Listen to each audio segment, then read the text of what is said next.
우리가 7월 한 달 교육의 달로 자녀를 어떻게 교육해야 될 것인가 하는 것을 주일 낮 예배 때 묵상을 했습니다. 오늘 7월 마지막 주일인데 자녀를 위해서 도대체 어떻게 기도를 해야 될 것인가 하는 기도 제목을 사무엘의 인생의 요약 이 구절을 통해서 나누려고 합니다. 구약에 사사기라는 책이 있죠. 사사기라는 것은 무엇이냐면은 영어로는 가톨릭과 같이 번역한 공동 번역에 보면 판관기 이렇게 되어 있고 영어로는 judges라고 얘기합니다. 심판자들, 재판관들 이런 뜻입니다.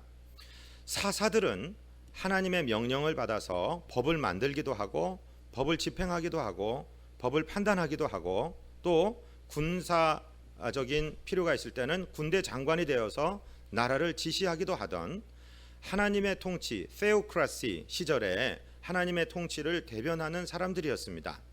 그런데 사사 그러면은 우리 성도님들은 어떤 이름이 떠오르십니까?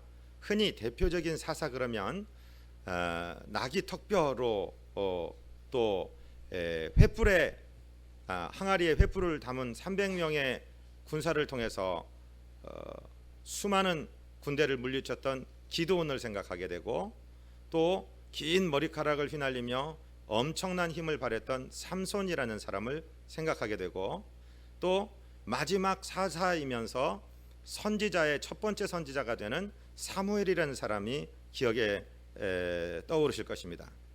그런데 이 대표적인 사사 기드온과 삼손과 사무엘을 비교하여 볼 때 그가 언제 부르심을 입었느냐를 따져보면 아주 흥미로운 결과가 나타납니다. 기드온이라는 사람은 다 성인이 되었을 때에 우리가 사사기 6장에 보면 여호와의 사자가 아비에셀 사람 요아스에게 속한 오브리 족속에 우브라에 이르러 상수리 나무 아래에 앉으니라. 아침 요아스의 아들 기드온이 미디안 사람에게 알리지 아니하려 하여 밀을 포도주 틀에서 타작하더니 여호와의 사자가 기드온에게 나타나 이르되 큰 용사여 여호와께서 너와 함께 계시도다. 즉 기드온이라는 사람은 다 성장하여서 곡식을 타작할 정도 된 나이가 되었을 때 하나님의 부르심을 입었던 것을 우리가 알 수 있습니다. 그런가 하면 삼손이라는 사람은 삼손이 막 태어났을 즈음에 그의 부모를 통해서 삼손을 부르셨습니다. 사사기 13장 1절에 보면 이스라엘 자손이 다시 여호와의 목전에 악을 행하였으므로 여호와께서 그들을 40년 동안 블레셋 사람의 손에 넘겨주시니라. 소라 땅의 단지파의 가족 중에 마누아라 이름하는 자가 있더라. 그의 아내가 임신하지 못함으로 출산하지 못하더니 여호와의 사자가 그 여인에게 나타나서 그에게 이르시되 보라 네가 본래 임신하지 못함으로 출산하지 못하였으나 이제 임신하여 아들을 낳으리니 그러므로 너는 삼가 포도주와 독주를 마시지 말며 어떤 부정한 것도 먹지 말지니라. 보라 네가 임신하여 아들을 낳으리니 그의 머리 위에 삭도를 대지 말라. 이 아이는 태에서 나옴으로부터 하나님께 바쳐진 나신인이 됨이라. 그가 블레셋 사람의 손에서 이스라엘을 구원하기 시작하리라 하시니. 즉 삼손이 태어날 때쯤에 이제 그 삼손의 부모님으로 하여금 기도하게 하고 그리고 삼손이 태어남으로부터 하나님의 특정함을 입어서 나실인 즉 거룩하게 구별된 사람으로 하나님께 살았습니다. 그런가 하면 지금 오늘 우리가 묵상하려고 하는 사무엘이라는 사람은 아예 태 속에 들어가기도 전에 생기기도 전에 기도하게 하십니다. 우리가 잘 알지 않습니까? 엘가나라 하는 사람이 있는데 아내가 둘입니다. 분인나라는 사람하고 한나라는 사람입니다. 남편이 이 두 아내 중에 한나를 더 사랑하지만 분인나에게는 태를 열어서 자식을 주셨는데 이 한나라는 여인은 아이를 낳지 못합니다. 억울하고 원통해서 하나님께 기도합니다. 그러면서 뭐라고 이 여인의 입에서 먼저 기도하냐면 하나님 만약에 제게 아들을 주시면 이 아들은 곧바로 제가 하나님께 젖대기만 하면 무조건 돌려드리겠습니다. 그러면서 하나님께 영원히 바쳐진 사람으로 만들겠습니다. 기도해서 결국 하나님이 이 한나에게 아들을 주셨는데 그 아들 이름하여 사무엘이라고 하는 사람입니다. 사무엘은 이스라엘의 마지막 사사이자 두 왕에게 기름 부어 세운 즉 하나님의 통치에서 킹덤으로 왕국으로 넘어가게 하는 정치적인 그 트랜지션의 기간에 아주 위대한 사역을 했던 이스라엘의 마지막 선지자요 마지막 사사요 초대 선지자가 되는 사람입니다. 이 사람은 태어나기 전부터, 잉태되기 전부터 기도하게 하시고 평생을 부모로 하여금 기도하게 하셨습니다. 오늘 우리가 이 사무엘이라는 사람의 인생을 한 세 구절로 요약해 놓은 이 말씀을 따라서 어떻게 하면 우리 자녀가 사무엘처럼 하나님 앞에 온전히 사용되고 온전한 복을 누리게 할 것이냐, 기도의 제목을 한번 나누기를 원하고, 우리 자녀들은 하나님 내 인생을 사무엘처럼 하나님 앞에 멋지게 드려지고 하나님의 거룩한 손에 붙들려 사용받는 아름다운 지도자의 삶으로 내 인생을 끌어 주옵소서 하는 그런 기도의 패턴이 되는 아주 귀중한 말씀인 줄로 믿습니다. 사무엘상이 시작하는 3장 19절부터 21절 이 부분에서 사무엘의 인생이 간단하게 세 구절로 요약이 되었다, 이 말씀이죠. 이것은 다시 5개의 기도의 영역으로 나눠서 우리가 기도할 수 있는 기도의 틀, 기도의 아주 귀한 모범이 되는 것입니다. 최근에 레시피라는 말이 아주 유행해요. 어른들 레시피가 뭔지 아십니까? 레시피가 조리법이라는 것입니다. 조리법.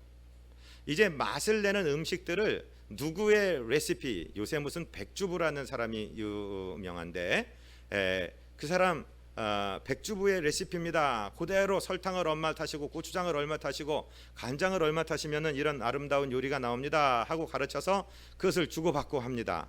그런데 기도도 말씀이죠. 이런 기도의 틀대로 그냥 아무렇게나 기도하는 게 아니라 정말 틀을 잡아서 하나님께 기도하는 것이 얼마나 좋은지 모르는데, 그 기도의 틀은 바로 성경 안에 나타나 있습니다.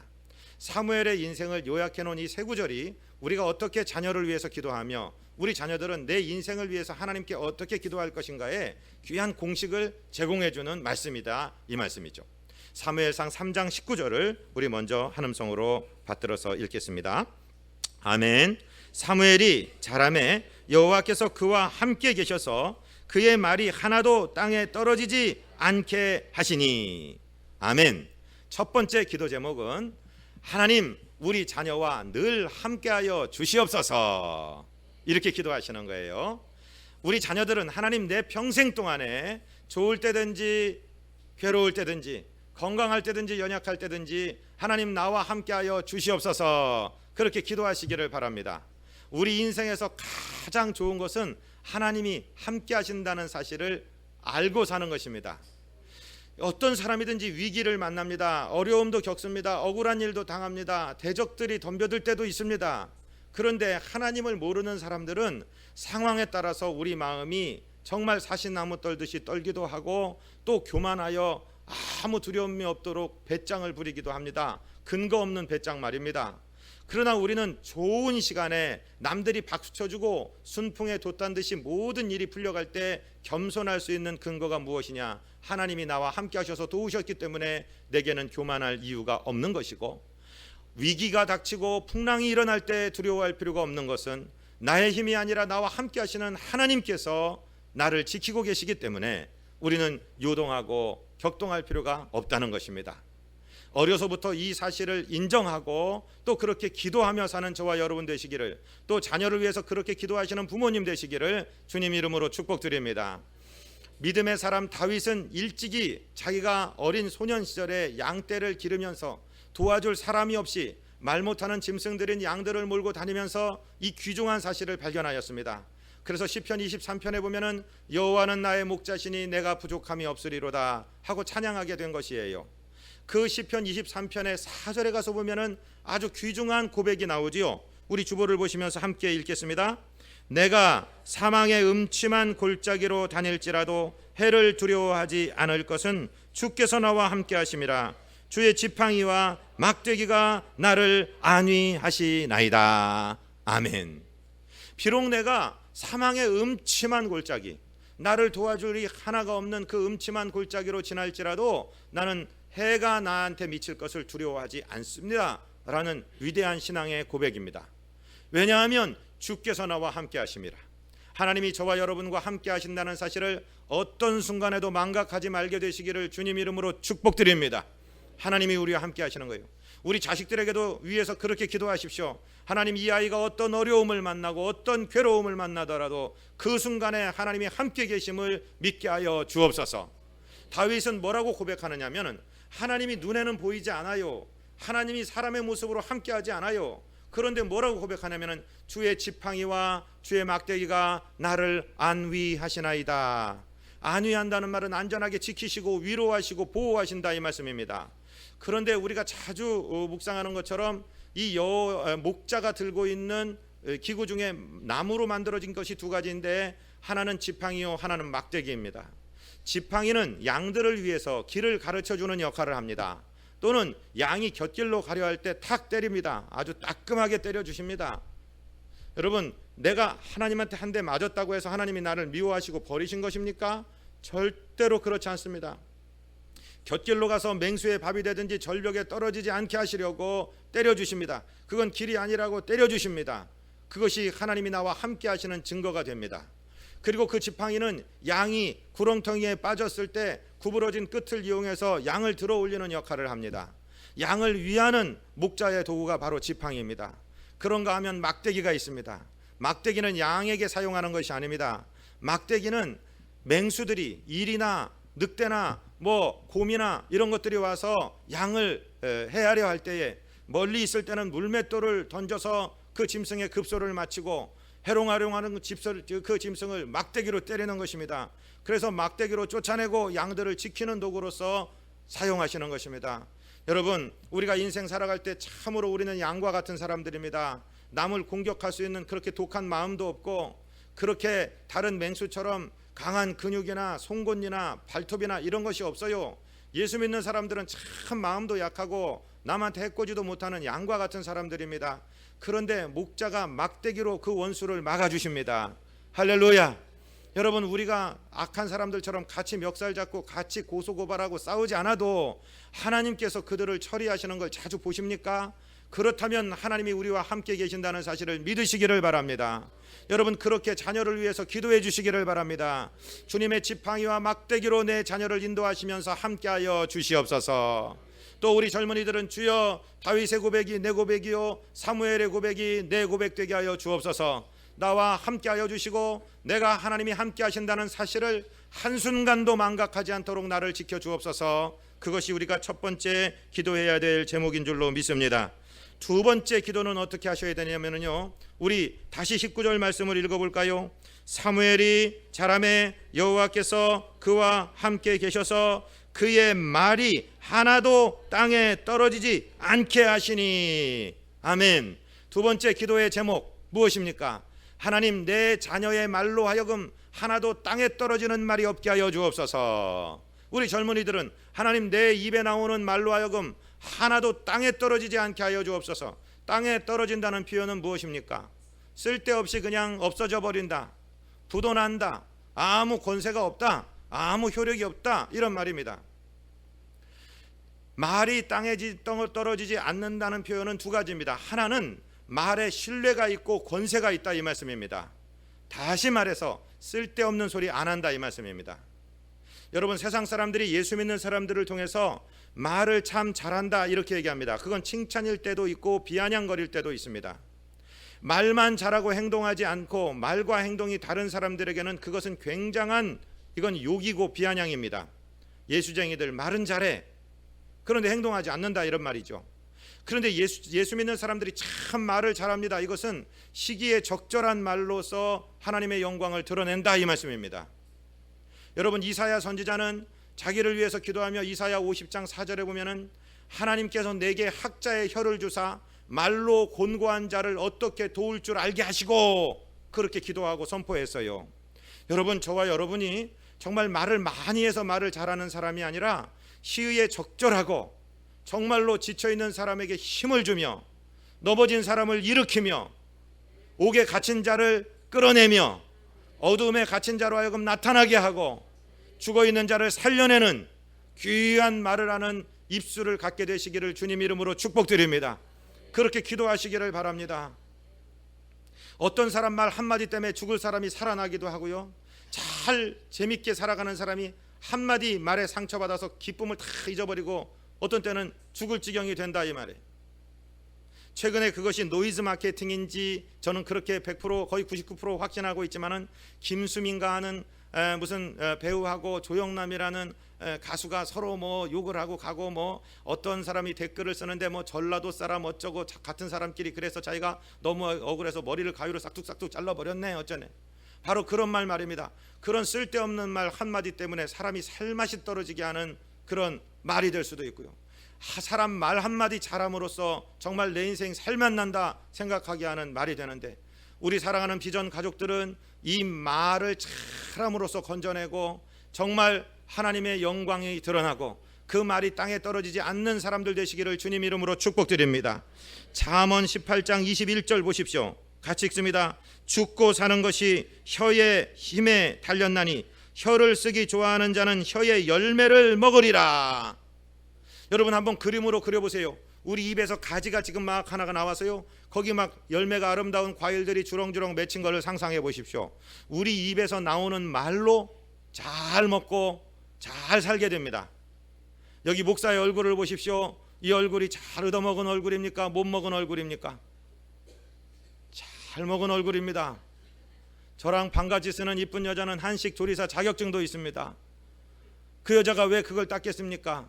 저는 뭘 먹을 때마다 칭찬하지 않고는 식사를 하지 않습니다. 첫 젓가락 첫 숟가락 탁 든 다음에 이야, 당신 얼굴만 이쁜 줄 알았는데 어떻게 이렇게 음식을 기가 막히게 하셔서, 그것도 이렇게 삼식이 새끼를 먹여주시느라 잘 먹습니다. 저는요, 우리 성도들 목사 밥을 한번 사줘 보십시오.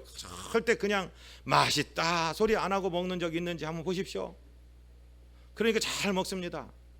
여러분 남자들이시여 잘 잡숫는 요령을 지금 가르쳐 드렸습니다. 여러분의 입에 그 혀에 권세가 다 있습니다. 화장하는 여자를 보고 야 호박에 줄 긋는다고 수박 되냐, 그런 소리를 하시려면 집 쫓겨날 각오를 하고 하십시오.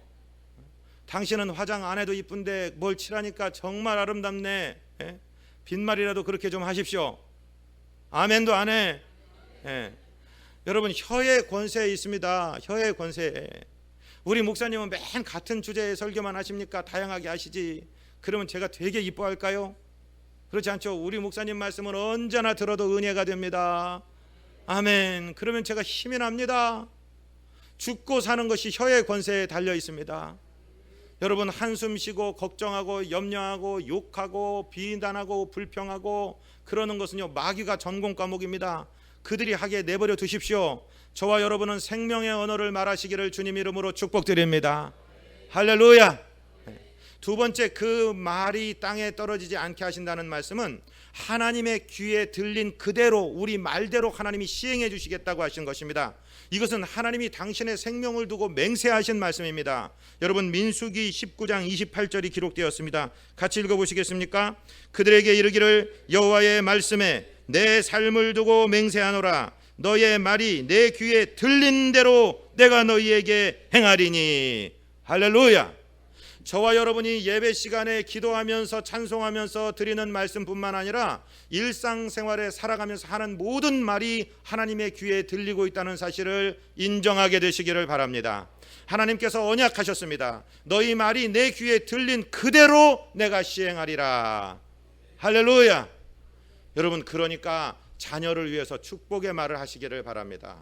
지금은 속을 썩이고 있을지 모르겠습니다. 지금은 애가 까칠하고 정말 이해할 수 없이 어떻게 내 배에서 저런 애가 나왔지 할 정도로 깜짝깜짝 놀랄 때도 있을 수도 있습니다. 그러나 여러분 축복의 말을 하십시오. 자라가는 과정 중에 있습니다. 여러분 절대 자식에게 짐승 이름을 넣어서 이름을 부르지 마시기를 바랍니다. 절대로 한숨 쉬면서 짜증내지 않게 되시기를 주님 이름으로 축복드립니다. 부모의 언어 생활을 자식들이 그대로 닮아가는 것입니다. 그리고 사람의 인격은 절대로 그의 언어 이상을 뛰어넘을 수가 없습니다. 여러분 고상한 말씀을 하십시오. 긍정의 말씀을 하십시오. 소망의 말씀을 하십시오. 형통의 말씀을 하십시오. 아무리 화가 나도 내 입에 나오는 말들을 제하시고 더러운 말들을 제하시고 저주의 말들을 대하시고 축복하시기를 바랍니다. 저를 한 번만 따라해 보세요. 하나님은 인칭에 대해서 종종 헷갈리신다. 이게 무슨 말씀일까요? 하나님, 제게는 감당할 수 없는 복을 주시고 저놈의 자식은 저거는 다리몽둥이가 한번 부러져 봐야 알 것 같습니다. 이런 기도 하지 말라고요. 왜냐하면 하나님은 저하고 쟤하고를 잘 구별을 못하실 때가 있어요. 예? 그러니까 하나님이 너 다리몽둥이 얘기했냐? 그러면서 혹시 내 다리몽둥이가 부러지면 어떻게 하시려고 그럽니까? 여러분, 축복의 말만 하시기를 바랍니다. 내가 빈 축복을 받을 그릇이 준비되어 있으면 그 축복이 그에게도 임할 것이요, 그가 받을 축복이 그릇이 준비되지 않으면 그 말이 내게 돌아온다라고 누가복음 10장에서 우리는 분명히 공부하였습니다. 여러분, 우리 입에는 축복만 나오시기를, 칭찬만 나오시기를, 격려만 나오시기를 주님 이름으로 축복드립니다. 우리의 말이 하나님의 귀에 들린 그대로 하나님이 시행해 주시겠다. 즉, 네 말로 하여금 땅에 떨어지지 아니하게 하겠다. 하나님이 말씀하신 이 축복이 저와 우리 자녀들에게, 여러분과 여러분의 자녀들에게 일어나기를 주님 이름으로 축복드립니다. 자, 다시 반복합니다. 첫 번째 기도는 뭐예요? 하나님, 내 자식과 함께하여 주옵소서. 두 번째, 내 자식의 입에서 나오는 말이 그대로 땅에 떨어지지 않게 하여 주옵소서. 응답되게 하여 주옵소서. 이 말입니다. 세 번째 기도는 무엇이냐? 내 자녀가 하나님과 동거함이, 즉 내 자녀가 하나님의 사람임이 온 백성에게 알려지게 하옵소서 하는 기도의 제목입니다. 그것은 오늘 20절에 등장하고 있습니다. 20절 말씀을 같이 읽을까요? 단에서부터 브엘세바까지의 온 이스라엘이 사무엘은 여호와의 선지자로 세우심을 입은 줄을 알았더라. 아멘. 이게 무슨 말입니까? 이스라엘의 지도를 보시면은요, 제일 북쪽에 있는 도시가 단입니다. 단. 그리고 제일 남쪽에 있는 도시가 브엘세바입니다. 우리말로 치면은 저 신의주에서부터 저 제주도까지 이런 말입니다. 다른 표현으로 하면 백두에서 한라까지, 한반도에 살아있는 사람 전체가 사무엘이 하나님의 선지자로 세우심을 알았다. 즉, 저와 여러분이 하나님의 사람이라는 사실을 온 백성이 알게 해 주시옵소서 하는 기도가 되는 것입니다. 찬송가에도 주님과 내가 동거함을 만민이 알게 하옵소서. 할렐루야. 저와 여러분이 속한 직장에서, 학교에서, 가정에서, 친족들 간에, 친구들 간에, 저 사람은 하나님의 사람이다, 저 사람은 하나님이 함께 하시는 사람이다, 그렇게 온 백성이 알게 해달라고 기도하시기를 바랍니다. 우리 자녀를 대하여 그렇게 기도하시고 우리 자신을 대하여 그렇게 기도하시기 바랍니다. 이것은 외형을 꾸미는 삶을 살고 바깥에 나를 선전하는 프로모션을 하고 살아라, 그런 말이 아닙니다. 하나님과 동행하며 우리 언어 생활을 철저하게 하나님의 뜻대로 하며 하나님의 도우심을 입고 살 때 모든 사람이 우리가 하나님의 사람임을 알게 하십니다. 할렐루야. 어저께 밤에, 저도 TV를 안 보는 사람입니다. 그러나 SNS를 열심히 합니다. 이 탤런트 중에 37살 먹은 양동근이라는 탤런트가 있습니다. 그 사람이 정진이라고 잠깐 단기 선교 사역을 하고 온 배우가 또 있습니다. 이 두 사람에서 KBS의 불후의 명곡이라는 데 나와서 오후 해피데이라는 것을 다른 팀들하고 헤리테지인가 하는 팀들하고 찬양을 했어요. 그 오후 해피데이 가사가 뭐냐면, 오후 해피데이 Jesus washed my sins away. 예수님께서 나의 죄악을 맑게 씻어 버리셨습니다. 그러므로 오늘은 행복한 날입니다 하는 찬송이에요. 여러분, 기독교의 일이라면 무조건 반대하고 불교나 천주교는 무조건 편들어주고 세상에 무당 딴지까지 무슨 심령과학사라는 이름으로 옛날에 박정희 대통령 때 다 미신타파라고 없앴던 그런 퇴마산이 무슨 영혼 무슨 점쟁이들이, 이런 사람들까지 TV에 출연시키는 이런 방송들에서, 특별히 공중파 KBS에서 찬양대 가운을 입고 와서 예수님의 구속의 노래를 부르도록 엄청난 노래를 불러서 어젯밤에 1등을 했나 봐요. 밤에 그것이 SNS로 보내져 와서 제가 봤는데 놀랍습니다. 여러분 한번 집에 가서 인터넷에 찾아서 뒤져보십시오. 그러면서 37살 예수 믿는 양동근이 뭐라고 하냐면, 내 평생을 이 순간을 위해서 준비한 것 같았습니다. 할렐루야. 그 사람이 예수 믿는 사람을 방송 본 사람은 다 알게 됐을 줄로 믿습니다. 여러분 한번 생각해 보세요. 축구 잘하는 박지성이나 무슨 체조 잘하는 누구요? 소년제나 피겨스케이트 잘 타는 김연아나 그런 사람이 자기를 막 나타내기 위해서 뭐 한 일 없습니다. 자기에게 맡겨진 최선을 다해서 축구를 했고, 최선을 다해서 체조를 하고, 최선을 다해서 스케이트를 탔습니다. 그랬더니 전국에서 그 사람이 그렇게 위대한 사람임을 알게 되었다 이 말씀이죠. 저와 여러분, 하나님과 동행하며 우리 말에 하나님의 권세가 임하기를 원하고, 하나님의 정말 기쁨이 되고 하나님의 소망이 되기를 위해 살아간다면은 저 단에서 부에사바까지, 백두에서 한라까지 저와 여러분이 하나님의 사람임을 알게 될 줄로 믿습니다. 그것이 저와 여러분의 기도 제목 되시기를 주님 이름으로 부탁을 드립니다. 마태복음 5장 14절에서 16절까지 주님은 이렇게 가르쳐 주셨습니다. 같이 읽습니다. 너희는 세상의 빛이라. 산에 위에 있는 동네가 숨기지 못할 것이요, 사람이 등불을 켜서 말 아래 두지 아니하고 등경 위에 두나니 이러므로 집안 모든 사람에게 비치느니라. 이같이 너희 빛이 사람 앞에 비치게 하여 그들로 너희 착한 행실을 보고 하늘에 계신 너희 아버지께 영광을 돌리게 하라. 아멘. 여러분, 밤에 시골길을 운전하고 가셨습니까? 어느 곳에 저 산 위에 동네가 있다는 사실을 우리는 어떻게 알 수 있습니까? 거기 불빛이 있는 주택들이 보인다면 아, 저기 사람 사는 동네구나, 그렇게 알 수 있다라고 주님이 말씀하셨습니다. 또 우리 어렸을 때, 지금 아이들은 잘 모를 텐데요, 곡식을 담는 도구가 한 되박이라고 얘기하죠. 그 다음에 한 말, 한 가마 이렇게 있습니다. 여기서 말하는 말은 바로 그 도량형 도구인 나무로 만든 말을 말하는 것입니다. 누가 등불을 켜서 말 아래에다 덮어놓는 사람이 어디 있냐? 오히려 잘 보이는 등경, 등불은 하나인데 전기가 없던 시절에 등불을 켜서 거기다가 구리, 청동 구리를 비춰서 온 집안을 밝게 하는 그 등경 위에 등불을 놔두지 않느냐? 마찬가지로 너희들이 예수 믿고 사는 삶을 사람들 앞에 착한 행실로 나타나 보여라고 주님이 말씀하십니다. 어떤 때는 오른손이 하는 일을 왼손이 모르게 하라, 은밀하게 해야 될 때 있습니다. 내 영광이 드러날 때는 그렇습니다. 그러나 아버지의 영광을 나타내기 위해서는 우리가 때때로 나타나는 삶을 살아야 된다는 것입니다. 그렇게 함으로써 아, 저 사람들이 예수 그리스도의 제자요, 하나님의 자녀들이구나 하면서 하나님께 영광을 돌리게 한다 이 말씀이죠. 할렐루야. 여러분, 기도도 골방에서 주님과 나와 만나는 기도가 있을 뿐만 아니라 이 많은 성도들 앞에서 그들의 아멘을 이끌어 한 마음으로 기도 인도하는 기도가 있죠. 골방 기도만 기도고 대표 기도는 기도가 아닙니까? 그렇지 않습니다. 다 기도가 되는 것입니다. 여러분 생각해 보십시오. 찬양을 마음속에 음미하면서 주님 앞에 콧노래로 드리는 것도 찬양이지만 수많은 찬양대원이 일어서서 하나님께 찬양하고, 광장에 나가서 찬양하고, 몸을 들여서 찬양하고, 그거 다 아름다운 찬양인 줄로 믿습니다.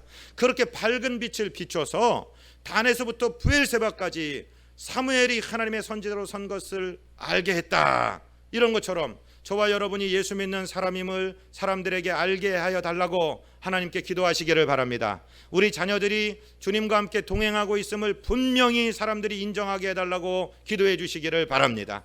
여러분, 아내들이여 남편을 위해서 기도할 때 하나님, 우리 남편이 하나님이 돕고 계시고 하나님을 섬기고 있고 하나님이 동행하신다는 사실이 직장에서 분명히 드러나게 하여 주시옵소서. 우리 남편이 직접 원수를 만나지 않더라도 하나님이 처리하심으로 하나님이 우리 남편과 함께한다는 사실을 드러내 주시옵소서. 하나님, 우리 남편에게 지혜를 주시고 존귀하게 하셔서 하나님 그것을 드러내 주시옵소서. 여러분, 아내를 위해서도 그렇게 기도하시고 부모님과 자녀들을 위해서 그렇게 기도하시는 중보자들이 되시기를 주님 이름으로 축복드립니다. 세 가지 했습니다. 반복합니다. 첫 번째, 하나님이 함께 계셔 주시옵소서. 두 번째, 그 말로 땅에 떨어지지 않게 하여 주시옵소서. 세 번째, 온 백성이 하나님의 사람임을 알게 하여 주시옵소서. 네 번째는 무엇이냐? 하나님 참된 예배자가 되게 하여 주옵소서. 내 자녀가 어느 곳에 있든지 예배하는 사람 되게 하여 주옵소서. 내가 어느 곳에 있든지 예배하는 사람 되게 하여 주옵소서. 네 번째 기도 제목입니다. 21절을 같이 읽습니다. 여호와께서 실로에서 다시 나타나시되, 여호와께서 실로에서 여호와의 말씀으로 사무엘에게 자기를 나타내시니라. 아멘. 하나님께서 다시 사무엘에게 나타나 주셨습니다. 그런데 그 장소가 어디입니까? 실로라는 곳입니다. 실로는 도대체 무엇을 얘기할까요? 여호수아 18장 1절을 같이 읽습니다. 이스라엘 자손의 온 회중이 실로에 모여서 거기에 회막을 세웠으며 그 땅은 그들 앞에서 돌아와 정복되었더라. 아멘. 이게 무슨 내용일까요? 이스라엘 백성들이요, 이집트에서 430년 종살이했습니다. 벽돌 찍는 사람들이었습니다. 그런데 그 사람이 모세의 영도를 인하여서 그 200만 300만 되는 인파가 출애굽했습니다. 하나님께서는 광야에서 40년 동안 이스라엘을 노예 근성을 빼고 언약의 백성이 되게 하기 위해 훈련시킵니다. 그러면서 하나님을 섬기는 성막의 제도를 모세를 통해서 알려주십니다. 성막은 회막이라고도 부릅니다. 모일 회자입니다.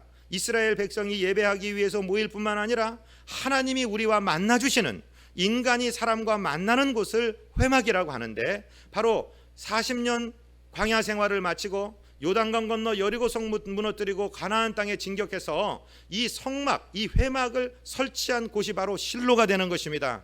그러니까 실로는 예배하는 장소요, 성막이 있는 장소요, 신약의 개념으로는 저와 여러분이 지금 예배하고 있는 교회를 말하는 것입니다. 하나님께서 사무엘을 다시 만나 주셨는데 언제 어디서 만나 주셨냐? 실로에서 예배할 때 만나 주셨다, 이 말씀입니다. 사랑하고 존경하는 성도 여러분, 이 오늘 모든 축복의 핵심은 예배에 있습니다. 여러분, 우리와 우리 자신이 예배를 생명처럼 지키게 해달라고 기도하시기를 바랍니다. 세상 사람들은 요일을 따질 때도요, 월, 화, 수, 목, 금, 토, 일 그렇게 부릅니다.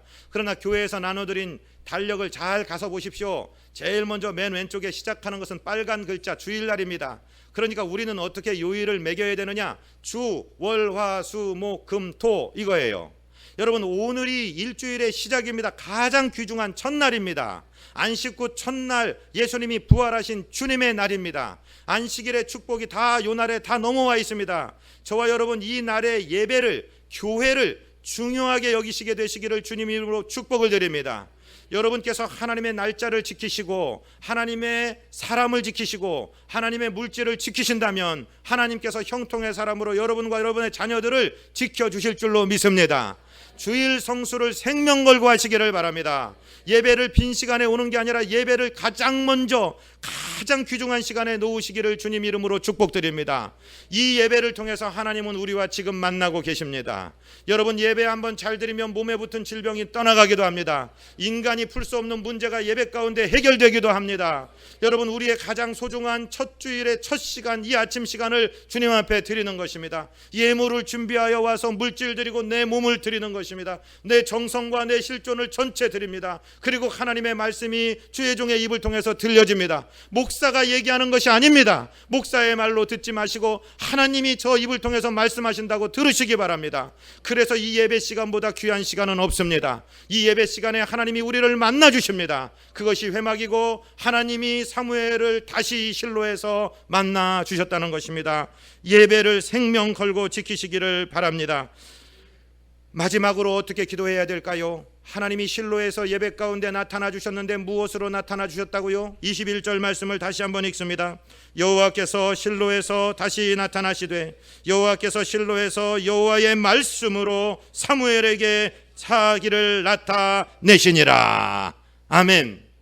여러분, 하나님이 직접 그 음성을 들려주시지 않습니다. 직접 그 모습을 보여주시지 않습니다. 그러나 하나님이 사람의 선지자, 사람의 입을 통해서 말씀을 전하는 설교자들을 통해서 말씀 가운데 우리에게 말씀으로 나타내 주십니다. 하나님이 내 영에게 이것은 목사의 소리가 아니라 하나님의 말씀이다, 아멘하고 네 말씀으로 받아라 말씀하시는 말씀들이 있습니다. 그 말씀이 들려진다면 여러분 형통한 사람들입니다. 하나님이 역사하고 계시는 사람들입니다. 여러분, 이 세상에 가장 좋은 것은 하나님의 말씀이 들려지는 것입니다. 하나님의 말씀이 튕겨나가지 아니하고 하나님의 말씀이 아멘으로 이해가 되고 접수가 되고 내 기도의 제목이 되고 내 마음의 양약으로 받아들여지게 되는 것, 그것이 은혜 중에 은혜입니다. 사랑하고 존경하는 성도 여러분, 예배 시간에 말씀을 사모하시기를 바랍니다. 말씀을 나의 말씀으로 들으시기를 바랍니다. 왜냐하면요, 말씀이셨던 예수님이 말씀을 가지고 이 세상에 오셨습니다. 요한복음 1장 14절 같이 읽을까요? 말씀이 육신이 되어 우리 가운데 거하심에 우리가 그의 영광을 보니 아버지의 독생자의 영광이요 은혜와 진리가 충만하더라. 예수님이 인간의 몸을 입으시고 2000년 전에 이 역사에 뛰어들어오시기 전에 예수님은 말씀으로 존재하고 계셨습니다. 빛이 있어라, 그 말씀이 바로 예수님입니다. 천지를 창조하신 예수님께서 저와 여러분에게 하나님이 어떤 분이신지를 잘 나타내시기 위해서 인간의 몸을 입으시고 인간의 역사 속으로 뛰어 들어오셨습니다. 그분이 예수님이십니다. 그러니까 주의 음성이 내 귀에 들리지 않고 주의 모습이 내 곳에 내 귀에 내 눈에 보이지 않아도 하나님의 말씀이 깨달아지고 들려진다면 하나님의 은혜가 우리에게 임하는 줄로 믿으시기를 바랍니다.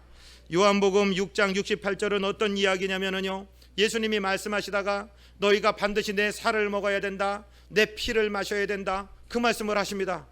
그러니까 아직 예수님이 십자가를 지시기 전이니까 제자들이 이게 도대체 무슨 말씀인지 이해할 수가 없어요. 저와 여러분은 이 사건을 다 알고 나니까 이게 예수님의 십자가를 얘기하는구나 알겠지만, 그때 당시에 듣는 제자들은 예수님의 살을 먹고 예수님의 피를 마신다고? 우리가 무슨 밀교 집단인가? 우리가 무슨 사교 집단인가? 이 말씀은 너무 받아들이기 어려워. 우리는 예수님을 따라가지 못하겠어 하고 막 떠나갑니다. 그때 예수님이 12명의 제자들을 향해서 말씀하십니다. 너희들도 나를 떠나가려느냐? 그렇게 물으셨을 때에 베드로가 한 대답이 지금 요한복음 6장 68절입니다. 같이 읽습니다. 시몬 베드로가 대답하되 주여, 영생의 말씀이 주께 있사오니 우리가 누구에게로 가오리까? 아멘. 주님 떠나가지 않겠습니다. 영생의 말씀이 주님을 통해서 들려지고 있는데 우리가 누구에게로 간단 말입니까?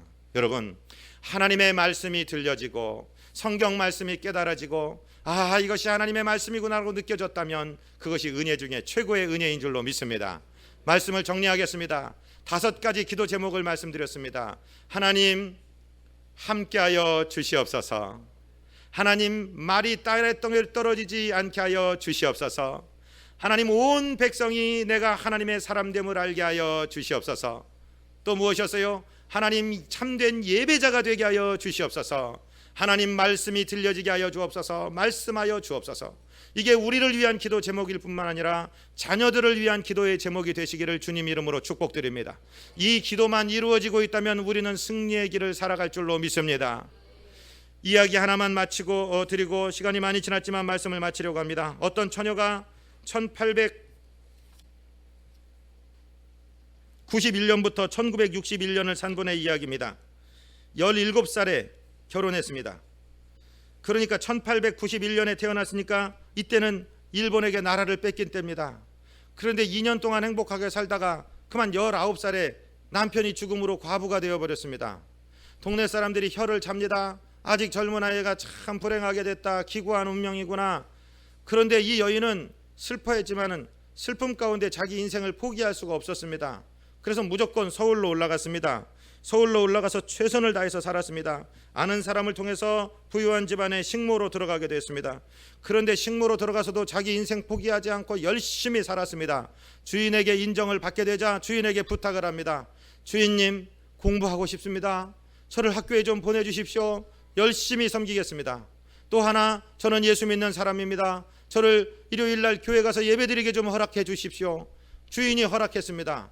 그래서 이 주인이 당시에 이화고녀의 야간부에 이 젊은 여인을 등록시켰고 주일날 교회 가서 예배드리도록 허락했습니다. 그러니까 최선 다해서 낮에는 집에 반짝반짝하도록 일을 하고 밤에는 열심히 가서 공부했습니다. 그리고 주일날에는 정말 6일 동안 열심히 일하고 주일날 주회전에서 정성 들여 예배합니다. 성적이 그냥 최상위 성적을 거두고 이와 고녀의 자랑이 되어버렸습니다. 그래서 이런 사람은 그냥 둘 수가 없다고 해서 학교 전액 장학금으로 일본에 유학을 시켰습니다.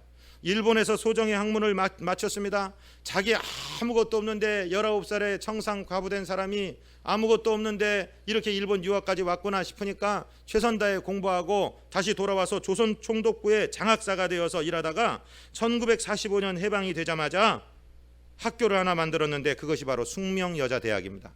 숙명여자대학의 초대 학장인 임숙재 선생에 대한 이야기입니다. 여러분, 이분은 많은 제자들 앞에 성공하기를 원합니까? 환경을 다스리십시오. 19살에 과부가 돼서 식모살이에서 대학을 졸업하고 총장까지 되게 된 사연은 고난을 잘 이겨내야 무슨 일이든지 능력을 발휘할 수 있다는 것을 반증하는 것 아니겠습니까? 라고 이야기했다고 하는 거예요. 사랑하고 존경하는 성도 여러분, 오늘 사무엘의 인생을 통해서 5가지 기도를 배웠습니다. 이 기도를 한 귀로 듣고 흘리지 말게 되시고 우리 인생의 기도가 되고 우리 자녀를 위한 기도가 되시기를 바랍니다. 그리하여 어떤 고난이 오더라도 역경을 극복하고 주님 앞에 아름답게 서는 거룩한 축복의 통로들이 되는 저와 여러분 되시기를 주님 이름으로 축복드립니다. 거룩하시고 자비하신 우리 아버지 하나님, 주님 앞에 기도하며 예배를 최선으로 섬기고 주님과 24시간 분초마다 동행하는 종들 되게 하여 주옵소서. 그리하여 말이 땅에 떨어지지 아니하고 주님과 우리가 동행하심이 분명하게 드러나며 하나님 모든 말씀 가운데 승리하는 주의 종들 되도록 우리에게 복나려 주옵소서. 예수 그리스도 이름으로 믿사옵고 축복하고 간구하옵나이다. 아멘.